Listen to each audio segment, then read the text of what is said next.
So I'm Bob Jeans. I grew up in what I think is a healthy, wonderful family, loving parents. Brother and I got along. I was going to law school in San Francisco when I met Linda. This will be our 50th year of our marriage. And we were married in a Presbyterian church. We would call that our home. It was Easter and it was Christmas, and I don't think it was out of touch with most of the people that I was around.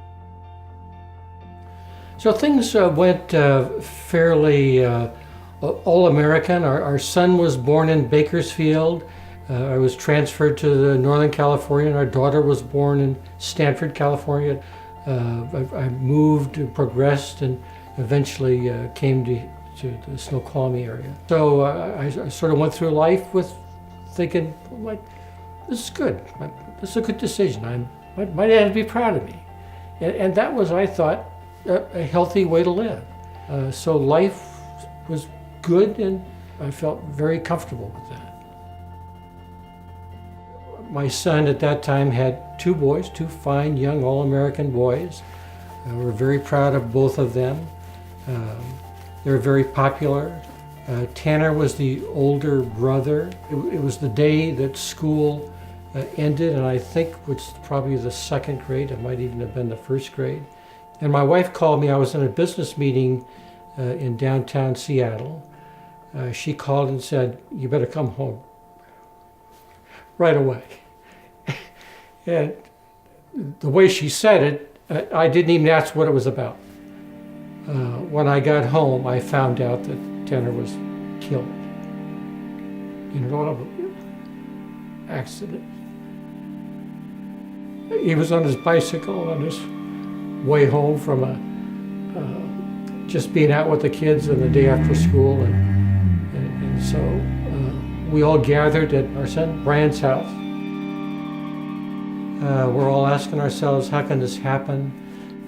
And it just so happens that Tanner's Little League coach, who I had not met yet, and he was also a neighbor. He just lived 2 houses down from Brian. This neighbor, his name was Charlie, and he had started a church. I don't think he made a big deal about that. I was just almost mentioned it in passing that he started a church, and after that, it was probably within a week or so, there was a celebration of Tanner's life at this church that just started on the ridge. Charlie said things that were comfort. He talked about Tanner was in a better place. He might have said other things that were really deep, and I wasn't going deep with him.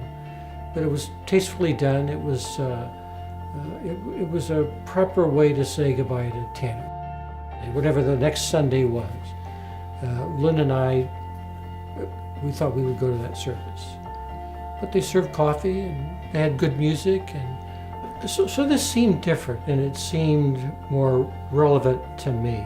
It was certainly a good enough experience that we came back the next Sunday. Somebody said, "Hey, would you like to go to men's Bible study?" And it was almost like, well, yeah, what's that? And I remember going to the men's Bible study, and I didn't even think that I'd need a Bible. And somebody in that, one of the fellas, gave me his Bible, with notes in it and so forth. It was really nice. So that was the beginning of 6 a.m. Thursday morning men's Bible study, and I've been going to that ever since. I mean, certainly Tanner's passing somehow got me there. And the coffee and the music and the messages kept us there. And over time, the messages were more like, Jesus is real. Jesus was there all the time. He was always with me. He was always sort of on my shoulder.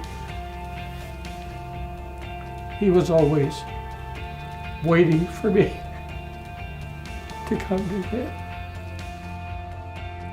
I mean, I guess the internal change in me is I don't say, Dad, what'd you think about that?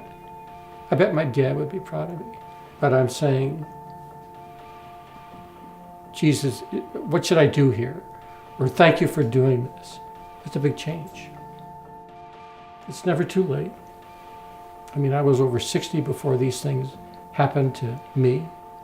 There is that invitation and to come and meet Jesus.